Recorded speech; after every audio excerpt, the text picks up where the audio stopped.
आपले आमच्या नवीन व्हिडिओमध्ये स्वागत आहे। आजचा व्हिडिओ पूर्ण बघावा।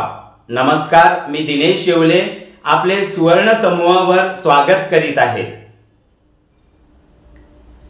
उत्पन्नाची अट ते मुदतवाढ, लाडकी बहीण योजनेत महत्त्वाचे झाले 7 मोठे बदल। कुठले ते समजून घेण्या अगोदर ही माहिती मी जी आपणास सांगतो ती सुद्धा समजून घ्या। लाडकी बहीण योजना ही सर्व समाजातील व सर्व धर्मातील जातीतील ज्यांचे वय 21 वर्ष पूर्ण झाले व 65 वर्षापर्यंत असेल त्या सर्व माता भगिनींना दरमहा 1,500 रुपये मिळणार असून या योजनेत सरकारद्वारे दिवसेंदिवस काही बदल घडवून येत आहेत। त्यामुळे कोणीही घाई करू नका व फॉर्म भरण्यास गडबड करू नका। कोणत्याही दलालाला, एजंटला, सरकारी नोकरी करणारे पटवारी किंवा सामाजिक क्षेत्रात कार्य करणारे समाजसेवक यांना सुद्धा पैसे देऊ नका। कारण आता इतर ठिकाणून बातम्या येतात आहेत की कोणी कुठे 2,000 तर त्यापेक्षा जास्त पैसे ह्या योजनेसाठी घेत आहेत। मातांनो, ही योजना मोफत आहे, त्यासाठी पैसे लागत नाही। आपणाकडून जर कोणत्याही जन्म दाखला, शाळेची टीसी, इन्कम सर्टिफिकेट किंवा कोणत्याही सरकारी कामासाठी पैसे मागितल्यास कोणालाही पैसे देऊ नका। त्याची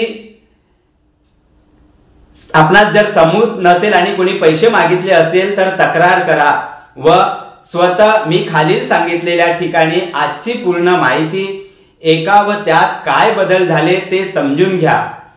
काय कागद लागणार आहेत ते सुद्धा समजून घ्यावं। कागद कुठे जमा करायचे ते सुद्धा आज मी आपणास सोप्या भाषेत समजावून सांगणार आहे। जर आपणास समजत नसेल तर आपण कृपया ही माहिती लिहून घ्या व कुणालाही पैसे देऊ नका। मुख्यमंत्री माझी लाडकी बहीण योजनेच्या लाभार्थी नोंदणीला 1 जुलैपासून सुरुवात झाली। मुख्यमंत्री लाडकी बहीण या योजनेचा लाभ घेण्यासाठी महाराष्ट्रातील प्रत्येक जिल्ह्यातील आणि प्रत्येक तालुक्यात गावातील महिलांनी ही प्रचंड गर्दी केली।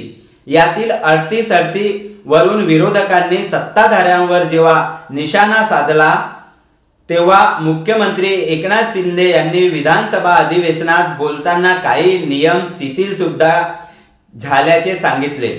यात वयाची मर्यादा वाढवण्यात आली आहे।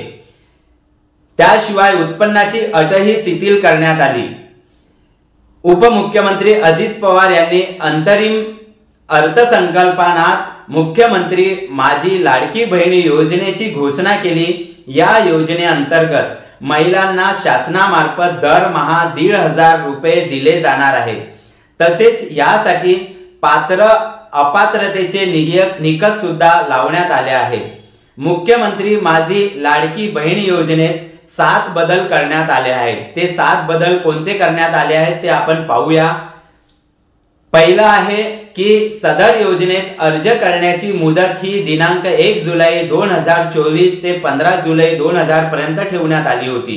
या मर्यादेत सुधारणा करण्यात आली असून आता सदर मुदत ही 2 महिने पुढे ढकलण्यात आली असून ती दिनांक 31 ऑगस्ट 2024 पर्यंत लाभार्थी महिलांना अर्ज करता येईल। तसेच दिनांक 31 ऑगस्ट 2024 पर्यंत अर्ज करण्यात आलेल्या लाभार्थी महिलांना दिनांक 1 जुलै 2024 पासून दरमहा 1,500 रुपये आर्थिक मदत देण्यात येणार आहे। या योजनेच्या पात्रतेमध्ये आवश्यक प्रमाणपत्र असल्याचे नमूद करण्यात आले होते, म्हणजे इन्कम। आता लाभार्थी महिलांना अधिवास म्हणजे रहिवास प्रमाणपत्र उपलब्ध नसेल त्याऐवजी 15 वर्षापूर्वीचे राशन कार्ड, मतदार ओळखपत्र, शाळा सोडल्याचे प्रमाणपत्र, जन्म दाखला या 4 पैकी कोणतेही ओळखपत्र प्रमाणपत्र हे ग्राह्य धरण्यात येणार आहे। सदर योजनेतून 5 एकर शेतीची अट वगळण्यात आलेली आहे। सदर योजनेत लाभार्थी महिलांच्या वयोगट 21 ते 60 वयोगट हे जे होतं त्याऐवजी आता 65 वर्ष वयोगटापर्यंत महिलेला या योजनेचा लाभ घेता येईल। परराज्यात जन्माला आलेल्या महिलांनी महाराष्ट्रातील अधिवास असणाऱ्या पुरुषासोबत जर विवाह केला असेल तर अशा बाबतीत त्यांच्या पतीचे जन्म दाखला, शाळा सोडल्याचे प्रमाणपत्र, अधिवास प्रमाणपत्र हे महाराष्ट्रातीलच असणे असेल तर त्याला ग्राह्य धरण्यात येईल। ₹2.5 लाख पर्यंत उत्पन्न दाखला उपलब्ध नसेल तर ज्या कुटुंबाकडे पिवळे व केसरी राशन कार्ड उपलब्ध असेल त्यांना उत्पन्नाचा दाखला प्रमाणपत्रातून सूट देण्यात आली आहे, म्हणजे त्यांना उत्पन्नाचा म्हणजे इन्कम प्रमाणपत्र बनवण्याची गरज नाही। सदर योजनेत कुटुंबातील एका पात्र अविवाहित महिलेला सुद्धा या योजनेचा लाभ देण्यात येणार आहे। योजनेचा लाभ घेण्यासाठी अर्ज कसा करायचा? योजनेच्या लाभासाठी पोर्टल आपल्या मोबाईल ॲपद्वारे सेतू सुविधा केंद्रावर अर्ज करता येईल। लाभार्थ्यांजवळ आधार कार्ड, महाराष्ट्र राज्याचे अधिवास प्रमाणपत्र म्हणजेच रहिवास प्रमाणपत्र, महाराष्ट्र राज्यातील जन्म दाखला, सक्षम प्राधिकाऱ्याने दिलेला कुटुंबाचा उत्पन्नाचा दाखला, वार्षिक उत्पन्न 2.5 लाखापर्यंत असणे अनिवार्य आहे। तर हे नसले तर आपल्याकडे जन्म दाखला, टीसी किंवा पिवळे केसरी राशन कार्ड असेल तर ह्या डॉक्युमेंटची आवश्यकता नाही। आपल्याकडे पासबुकच्या पहिला पन्न्याची झेरॉक्स, 2 पासपोर्ट आकाराचा फोटो, राशन कार्ड योजनेच्या अटी शर्तीचे पालन करण्याबाबतचे हमीपत्र हे कागदपत्र आपणास आवश्यक आहे।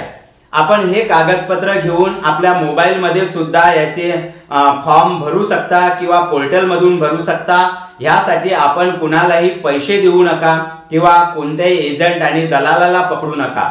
आपणास जर समजले नसेल तर आपल्याकडे कोणी सुशिक्षित एखादा आपला मुलगा किंवा परिचित असेल त्यांच्या हाताने भरा। एवढंच आजच्या ह्या व्हिडिओमध्ये सांगत आहोत। पुन्हा एकदा सांगतो की ह्यासाठी आपणास इन्कम आणि रहिवासी दाखल्याची गरज नाही। ह्यासाठी कुणालाही इन्कम किंवा डोमेसाईल बनवायला पैसे देऊ नका। तर आपल्याकडे टीसी किंवा जन्माचा दाखला, मतदानाचा कार्ड किंवा राशन कार्ड ह्याच गोष्टी असणे आवश्यक आहे। आज आपणास या व्हिडिओमध्ये सविस्तर समजलेच असेल। जर आपणास कुठलीही काहीही अडचण आली तर कृपया आपण आम्हाला संपर्क साधून ही माहिती अजून समजून घेऊ शकता। त्यासाठी आपण आपला कॉमेंट्समध्ये आम्हाला आपली अडचण सांगावे, आम्ही आपणास आपली अडचण दूर करण्याचा प्रयत्न करू। तर आज थांबूया इथेच, भेटूया पुढच्या एका नवीन भागात। तोपर्यंत सर्वांना जय नरहरी, जय श्रीराम, जय शिवराय।